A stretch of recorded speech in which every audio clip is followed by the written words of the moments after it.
आइए बच्चे, हम लोग डाई एथिल ईथर के भौतिक गुण के बारे में थोड़ा जानने की कोशिश करते हैं। ठीक है बच्चों, आइए देखते हैं। पहला पॉइंट देखते हैं, यह रंगहीन द्रव है। यह रंगहीन द्रव है। ठीक है बच्चों, मतलब इसका कलर कोई नहीं होता है, यह जल की तरह होता है। ठीक है, आइए दूसरा पॉइंट देखते हैं, यह वाष्पशील द्रव है। वाष्पशील, यह वाष्पशील द्रव है। वाष्पशील द्रव है, यानी यह खुला में छोड़ देंगे तो बहुत तेजी के साथ वाष्प बन के उड़ जाता है। ठीक है बच्चों, आइए तीसरा देखते हैं, इसमें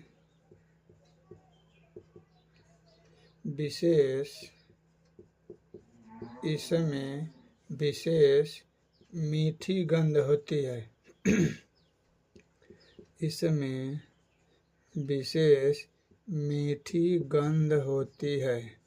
इसको स्मेल करेंगे तो इसका स्मेल मीठा होता है। ठीक है बच्चों, आइए अगला देखते हैं बाबू, चौथा देखते हैं, यह जल से हल्का होता है। यह जल से हल्का होता है।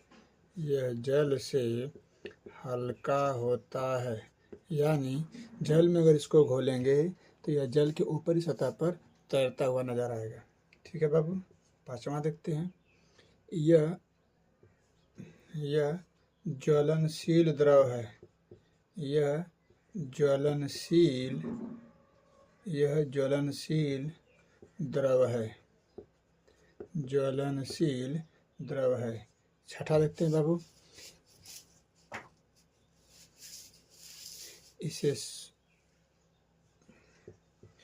इसके वाष्प को सूंघने से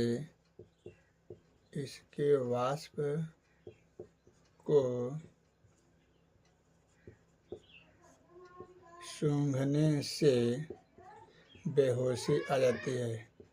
वाष्प को सूंघने से बेहोशी आ जाती है। वाष्प को सूंघने से बेहोशी आ जाती है। ठीक है बाबू, इतना भौतिक गुण इसके हैं। आइए हम लोग रासायनिक गुण के बारे में थोड़ा देखते हैं। आइए बाबू, रासायनिक गुण के बारे में देखते हैं। इसके पहला होता है दहन। ठीक है भैया, दहन यानी जब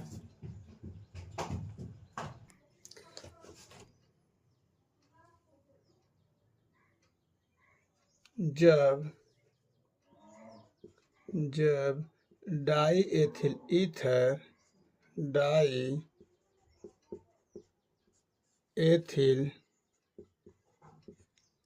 ईथर को ऑक्सीजन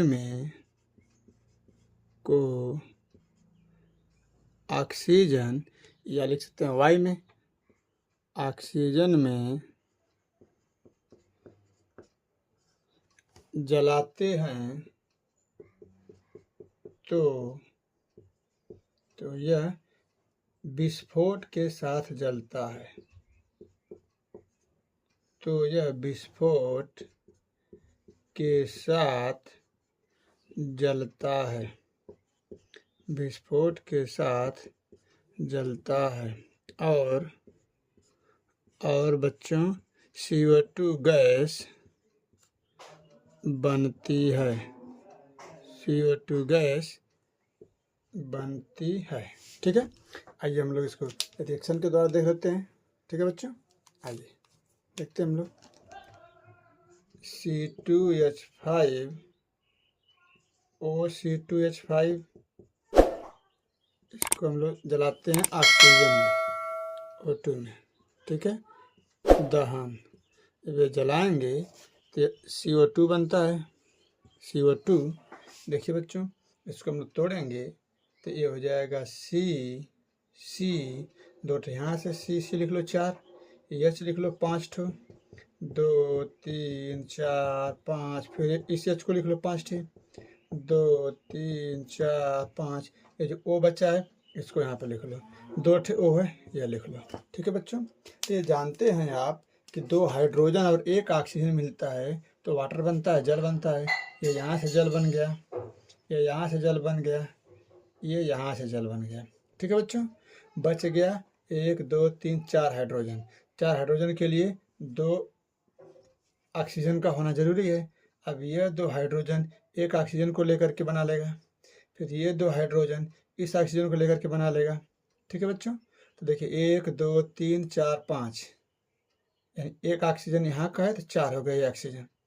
अब फिर CO2 1 कार्बन 2 ऑक्सीजन लेके चलता है, 2 ठे लेगा, 2 ठे लेगा, 2 2 4 2 6 2 8 और 4 ठे यहाँ से है तो 12, तो इसका मतलब कि यहाँ पे 6 कर लेंगे, 6 कर लेंगे तो बन जाएगा। तो अब बताइए बच्चों कि 1 जल, 2 जल, 3 जल, 4 जल, 5 जल, यानी 5 गो जल के अणु होंगे और 4 कार्बन डाइऑक्साइड के होंगे। ठीक है बच्चों, उम्मीद कर रहे हैं यह अभिक्रिया आपको आ रही होगी, समझ में आई भी होगी। चलिए दूसरी रासायनिक अभिक्रिया दूसरा देखते हैं बच्चों। सांद्र सल्फ्यूरिक अम्ल से अभिक्रिया, लिखते हैं इसको, यह सांद्र सल्फ्यूरिक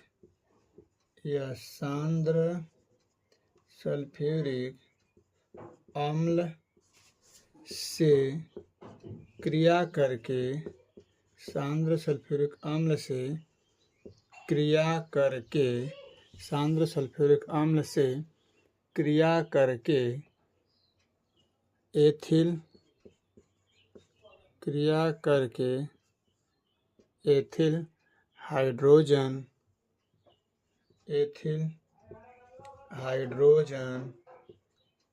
एथिल हाइड्रोजन सल्फेट सूत्र लिख लीजिए बच्चों बाबू, C2H5SO4 होता है, एथिल हाइड्रोजन सल्फेट का सल्फेट बनाता है, एथिल हाइड्रोजन सल्फेट बनाता है। ठीक है बाबू, आइए इसको रिएक्शन के द्वारा देखते हैं, समझने का प्रयास करेंगे। देखिए बच्चों, C2H5O C2H5, ठीक है, इसकी अभिक्रिया हम करा रहे हैं सल्फ्यूरिक अम्ल से, H2SO4 से।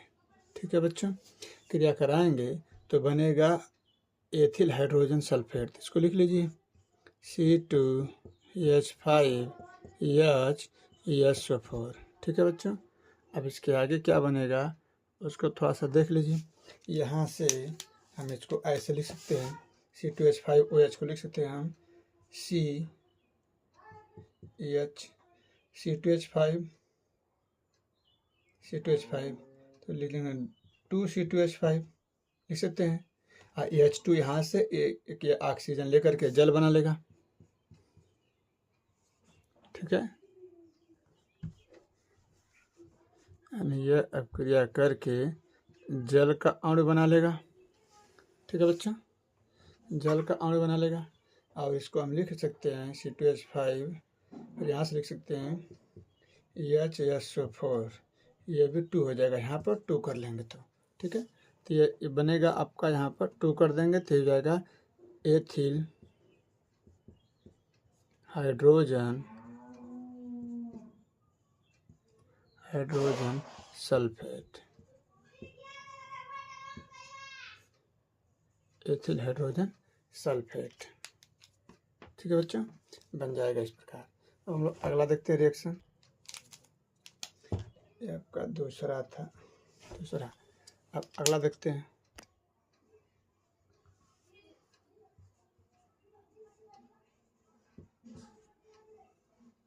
सल्फेट है।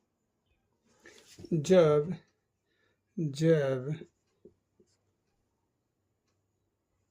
ईथर का ऑक्सीकरण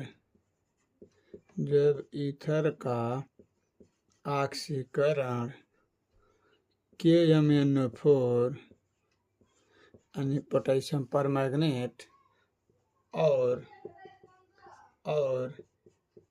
K2Cr2O7 पोटेशियम डाइक्रोमेट द्वारा कराते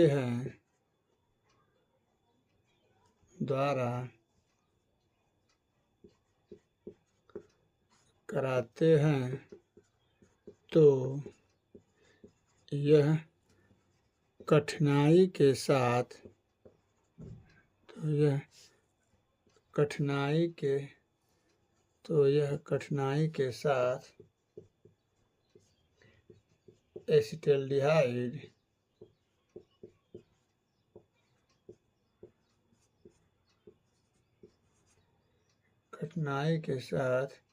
एसिटाल्डिहाइड में ऑक्सीकृत हो जाता है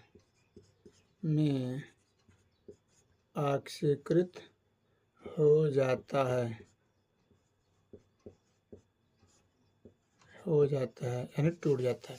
ठीक है बच्चों, आइए हम इसको करते हैं, देखते हैं। C2H5O C2H5, ठीक है, साफ साफ लिख देते हैं इसको।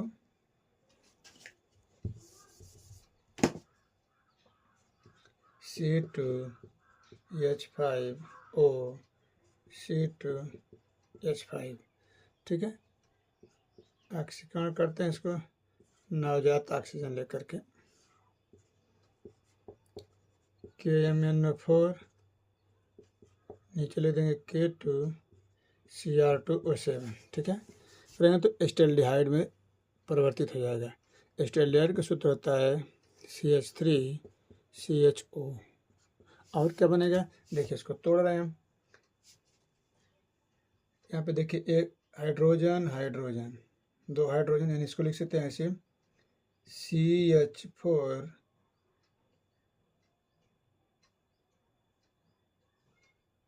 Single bond H single bond O single bond CH4 single bond H, ठीक है।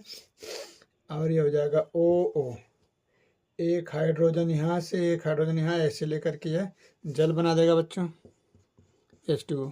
इधर हो जाएगा CH4 कितना हो जाएगा 2CH4 लिख सकते हैं हम लोग।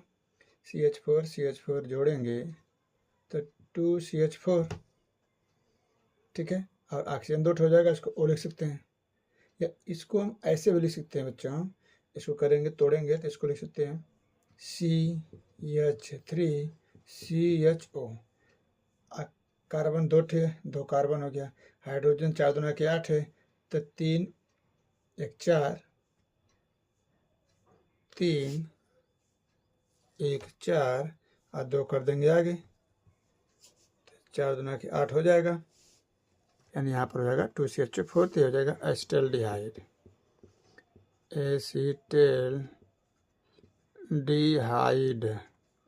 ठीक है बच्चों, उम्मीद करें आपको यह समझ में आया होगा। तो लाइक करिए, शेयर कीजिए, अपने दोस्तों में शेयर कीजिए, सब्सक्राइब कर लीजिए दोस्तों, ताकि और जो वीडियो आए उसका अध्ययन आप करके अच्छा मार्क्स प्राप्त कर सकें अपने बोर्ड के एग्ज़ाम में। ठीक है दोस्तों, डायथेथर के उपयोग के बारे में देखते हैं। नंबर 1, तेल वसा के विलायक के रूप में, तेल वसा के विलायक के रूप में, दूसरा क्या देखते हैं बच्चों, ग्रिगनार्ड अभिकर्मक के रूप में, ग्रिगनार्ड अभिकर्मक के रूप में। तीसरा का बच्चों, शल्य चिकित्सा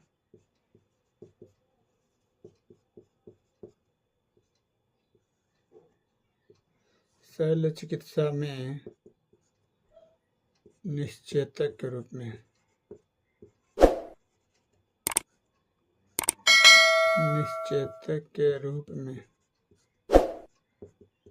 निश्चेतक मतलब बेहोश करने के रूप में, बेहोशी के रूप में। ठीक है बच्चों, उम्मीद करें ये आप लोगों को अच्छी तरह से समझ में आया होगा दोस्तों। तो लाइक शेयर सब्सक्राइब करिए, अपने दोस्तों में शेयर कीजिए, और मेरे चैनल को सब्सक्राइब कर लीजिए, ताकि जो कोई और वीडियो बने वो आप तक पहुंच जाए और आप अच्छी तरह से नंबर से पास हो जाएं। बहुत बहुत धन्यवाद दोस्तों, बहुत बहुत धन्यवाद बच्चों। जय हिंद।